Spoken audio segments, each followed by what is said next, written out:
Magandang gabi po, Hinaan. Anong balita? Pag-alaman po namin may magaganap na pag-aalsa sa Cavite. Na ito po ang sulat.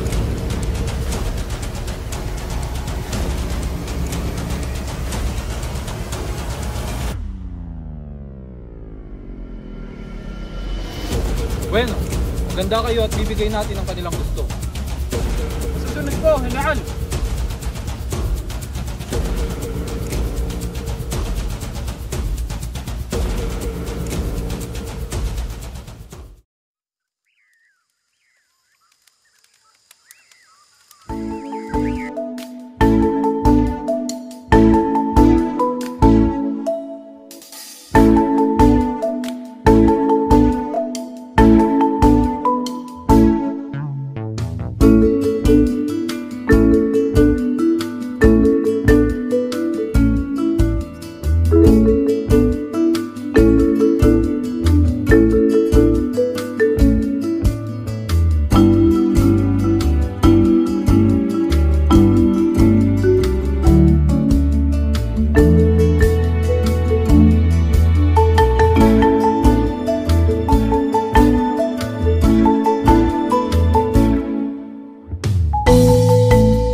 Sorry, late ako. Uy, buti nakaabot ka pa rito. Kaya nga eh. Late ako nagising. Bakit? Napuyat ka na naman, no? Oo, inaral ko kasi yung story para sa recording natin mamaya eh. Aba, nag-aaral ka pala, no? Good student ka talaga. Talaga, gaya ko pa ako sa data. Talaga. Ano ba kasing part yung i-report mo? Yung sa bandang secularization movement, Cavite Mutiny, tsaka Gomborza. Ah, okay. Halatang puyat ka eh. Matulog ka kaya muna. Gisingin ka na lang namin mamaya ha. Sige, gisingin nyo na lang ako, papaalis na tayo ha. Okay.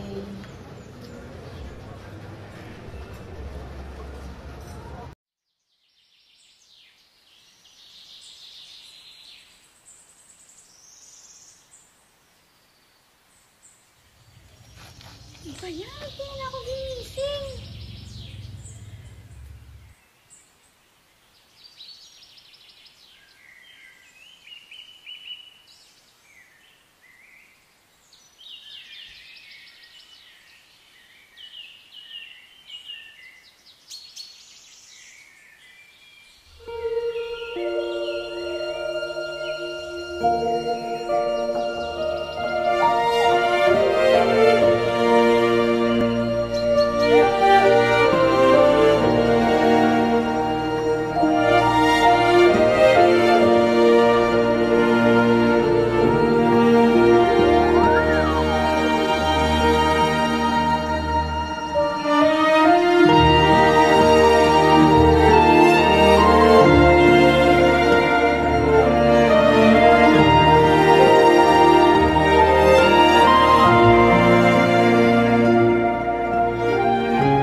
Ika-6 na siglo sa Pilipinas, sa parokya ng Bacoor, Cavite.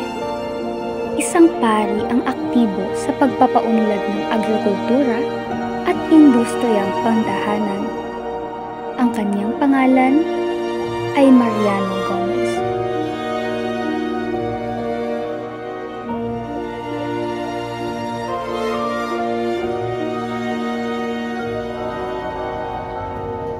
Ang anghel ng Panginoon ay nagbalita kay Santa Maria.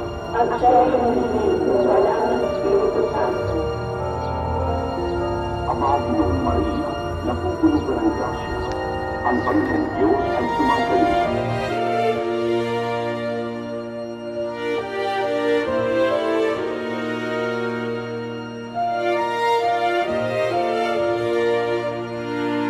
kilala si Padre Ronald sa kanyang pagiging matulungin sa mga magsasaka at sa mga problemang kinakaharap nila at lagi siyang maaasahan.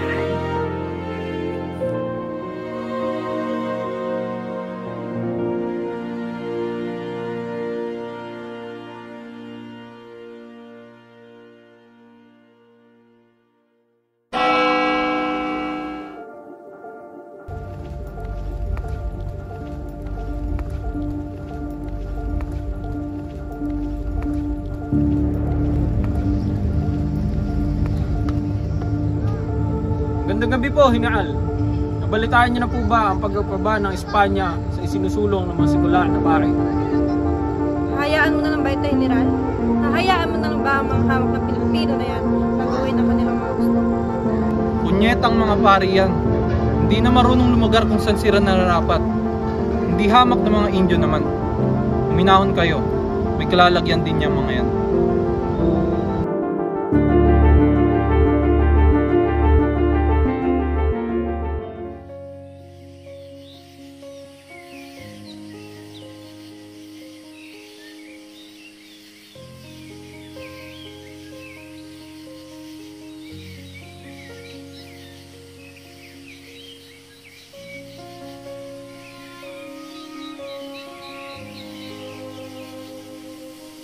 Ano ba tong suot ko?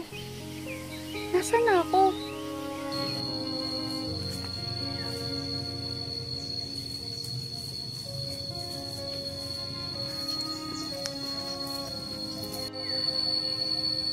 Magandang araw, Iha.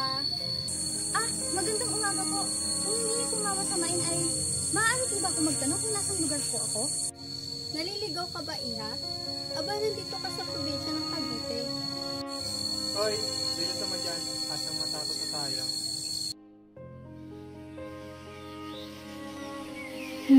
Kung tama ang hinala ko, nasa panahon ako ngayon kung saan nangyari ang Cavite Mutiny. Pero wala, paano ko napunta rito? May reporting pa naman ako mamaya. Sa ngalan ng Espanya, na ito kami upang singilin ang inyong buwis sa nakalipas na buwan. At bakit naman kami magbabayad sa inyo? Kami nga nagpapakahirap dito. Hindi nyo kami pagmamayari. Kaya wala kayo karapatan para apihin kami. Magdahan-dahan ka sa pananalita mo, Indio. Baka nakakalimutan mo na sa pamumuno ka ng hari ng Espanya. Sumunod na lang kayo sa amin, nais, kung ayaw nyo masaktan.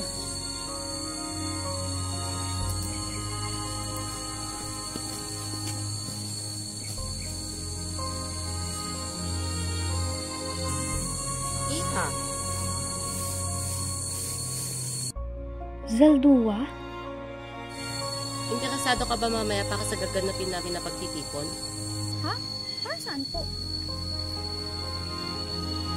Balak sana namin magplano para sa pag-aalsa na gagawin namin sa mga Espanyol. Kailan po at saan? Mamayang hapon sa arsenal ng Cavite.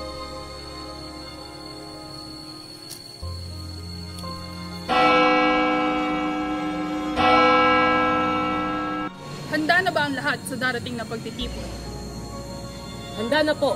Magaling, sisimulan na natin. Sisimulan natin ang pag-aalsa sa paglipas ng ating gabi sa Manila. Kung matatanaw ninyo ang paputo, ito ang magsisilbing senyales na sisimulan na natin ang pag-aalsa. Naintindihan ba mga kasama? Opo, Kapitana. Bukas na bukas, makakamit na rin natin ang inaasam nating kalayaan. Kalayaan! Kalayaan! Kalayaan!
Padre Jacinto Zamora, isang paring pansamantalang na destino sa parokya ng Pasig.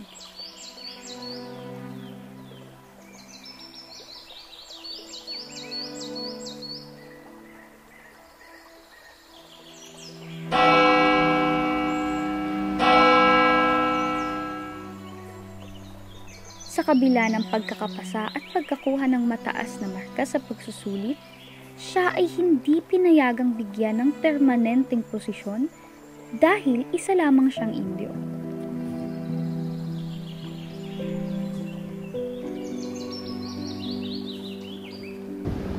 Padre Zamora, magandang umaga po, Padre. May sulat pong ipinapadala galing ng kapitan. Pakisabi kay Kapitan na nakahanda na ang bala at pulbura na aking pagtatayo. Masusunod ho, Padre. Ngunit, bago ka lumisan, maaari ba kitang pakisuyuan at tawagin na Padre Gomez at Padre Burgos? Okay po, Padre. Ha? Ang ibig ko pong sabihin ay, masusunod po, Padre.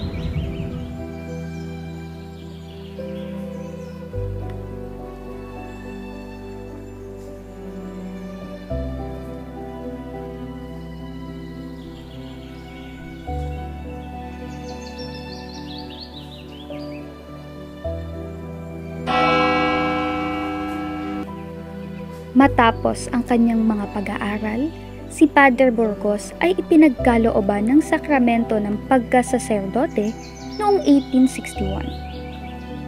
Matapos ang kanyang ordinasyon, siya ay nadestino sa Maynila kung saan siya nagsimulang makilala bilang isang mapanuri at mapagsalita na pari na nanindigan sa mga karapatan ng mga katutubong Pilipinong klero.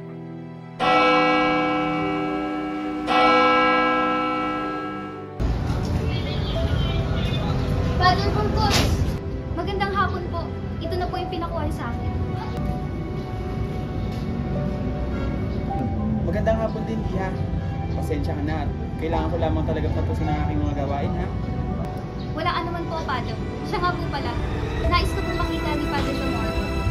May nais daw po siya ipagod sa inyo. Maraming salamat, Iha. Tatapusin ko na ang aking mga gawain bago ako tumungo sa kanya.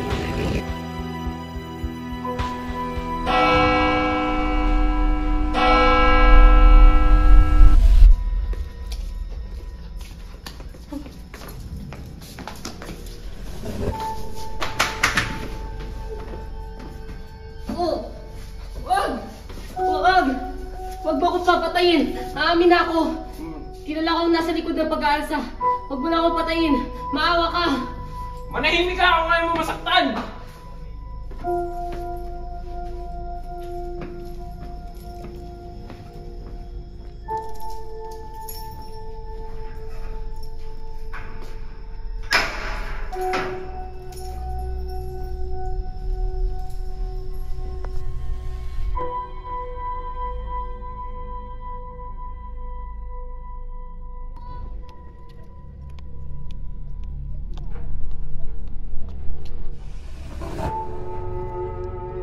General, isang bilanggo po ang nagsasabing kilala niya ang utak ng pag-aalsa.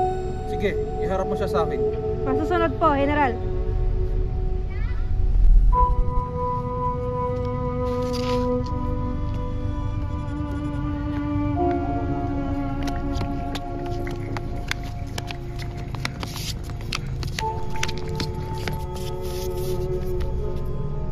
Zaldua, kaya kong ipatigil ang iyong pagbitay sa isang kondisyon. Iyon ay kung babaliktad ka at isasakdal ang tatlong pari. Sige po, General. Basta po may papangako niyo sa akin ang aking kaligtasan. Sige, sa araw ng pagbitay, may papawalang sala ka. Sabihin mo ang iyong nalalaman. Burgos!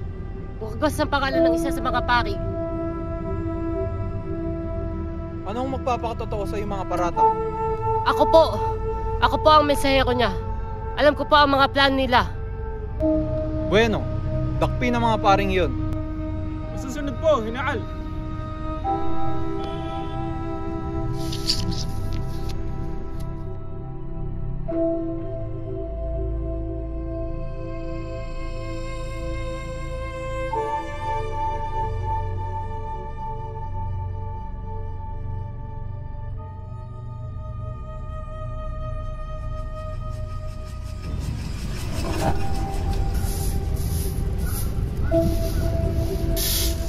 si Padre Burgos at Zamora?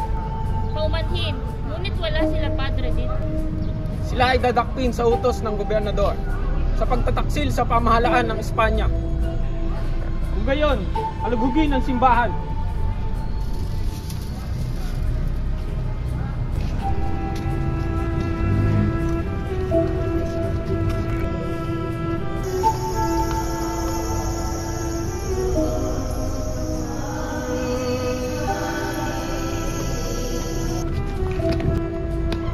Naon si Padre Zamoa!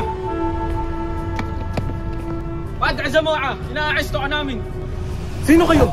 Ano nagawa ko mali? Napag-alaman namin kasama sa pag-alsa, kinakailangan ka naming dakpin sa utos ng gobernador. Ano yung sinasabi? Hindi ko alam ang mga paratang niyo sa akin. Sumama ka na lang!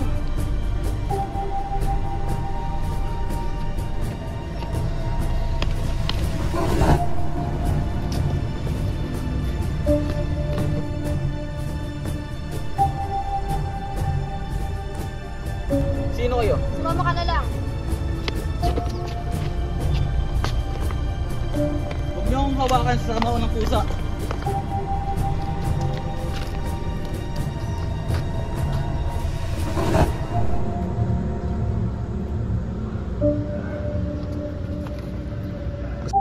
Padre Burgos, inaaresto ka namin. Sino kayo? Bakit niyo ako hinuhuli? Inosente ako. Sumama ka na lang.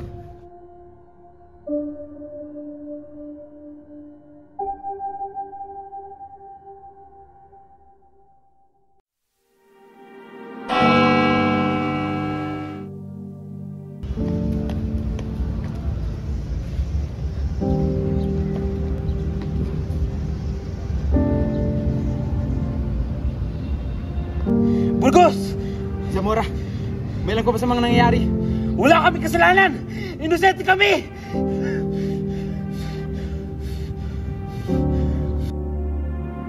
Pag-aalsa sa Cavite. Ang pag-aalsa ay nangyari noong 1872. Umabot sa 200 Pilipinong sundalo at obrero sa arsenal sa Cavite. Pinaniniwalaang nag-ugat ang pag-aalsa sa pagpapataw ni Gobernador General Rafael D. Izquierdo ng personal na buwis sa mga kawal at manggagawa nito. Ipinatupad ang pagbabayad ng buwis at pagbibigay ng polo i-serbisyo o sapilitang trabaho. Bunga ng pag-aalsa ay ang pagpapadakip at pagbitay sa 3 paring Pilipino na sina Jose Burgos, Jacinto Zamora at Mariano Gomez o mas kilala bilang Gomburza.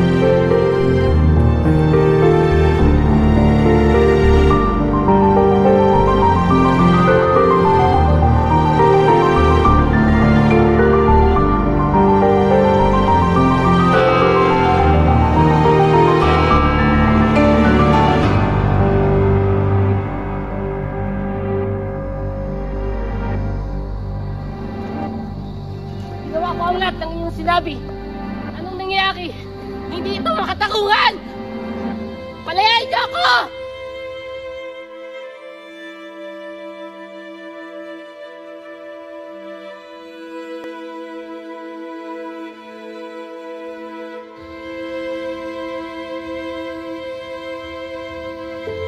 Taksil! Taksil! Nararapat ka na patayin!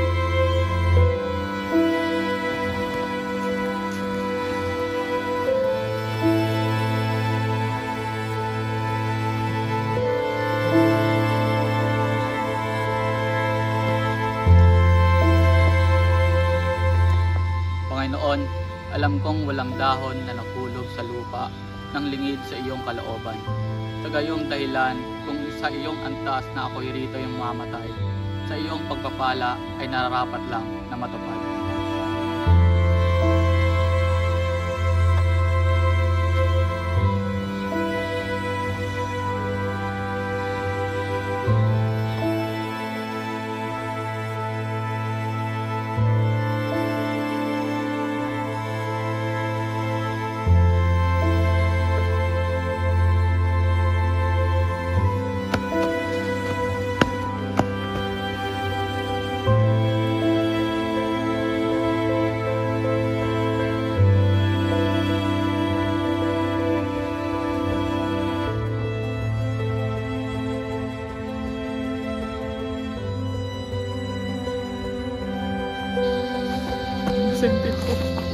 siya!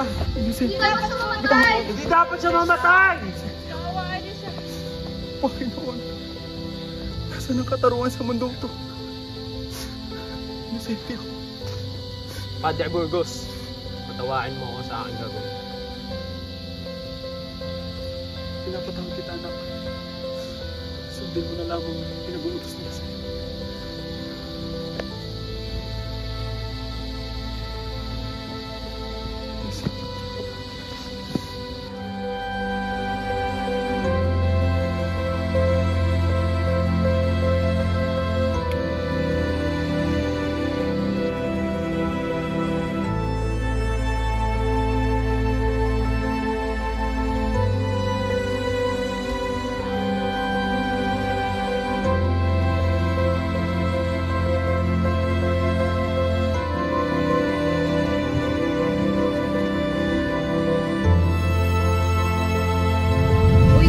Gising na! Hindi nakakatawa yun eh, di ba?